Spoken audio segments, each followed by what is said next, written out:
ঐশ্বরিয়া রায় ও অভিষেক বচ্চনের বিয়ে ভাঙার গুঞ্জন বহুদিন ধরেই চলছে বলিপাড়ায়। সেই গুঞ্জনের পরেও অভিষেকের সাথে দু এক সময় একসাথে দেখা গেছে এই দুই তারকা জুটিকে। এবার সেই গুঞ্জন বাড়িয়ে দিয়েছিল একটি ভিডিও, যে ভিডিওতে দেখা গেছে অভিষেক বচ্চন বলছিল তিনি ঐশ্বরিয়ার সঙ্গে বিচ্ছেদের সিদ্ধান্ত নিয়েছেন। তবে পরে জানা যায় ওই ভিডিওটি সত্য নয়, এআই প্রযুক্তির ব্যবহার করে বানানো হয়েছে ভিডিওটি। এই ঘটনার পরপরই মুখ খুলেছেন অভিষেক। যদিও এত কিছুর পরেও কিছু বলেননি অভিষেক বচ্চন, তবে এবার নীরবতা ভাঙলেন অভিনেতা। টাইমস অফ ইন্ডিয়ার প্রতিবেদন থেকে জানা যায়, বলিউড ইউকে মিডিয়াকে দেয়া এক সাক্ষাৎকারে নিজের বিয়ের আংটি দেখিয়ে অমিতাভ পুত্র বলেন, আমি এখনো বিবাহিত।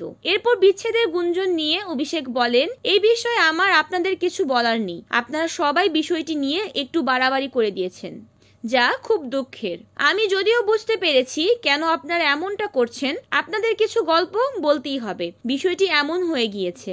ঠিকই আছে, আমরা তারকা, আমাদের সহ্য করতে হবে। 2007 সালে এপ্রিলে 7 পাকে বাধা পড়েন অভিষেক বচ্চন ও ঐশ্বরিয়া রায় বচ্চন। 2011 সালে জন্ম হয় তাদের মেয়ে আরাধ্যা বচ্চনের। ভালোই যাচ্ছিল তাদের সময়, তবে কয়েক বছর ধরেই ঐশ্বরিয়া অভিষেকের বিচ্ছেদের গুঞ্জন, বচ্চন পরিবারে অশান্তির খবর শোনা যাচ্ছিল। Aruni Akter, NN TV।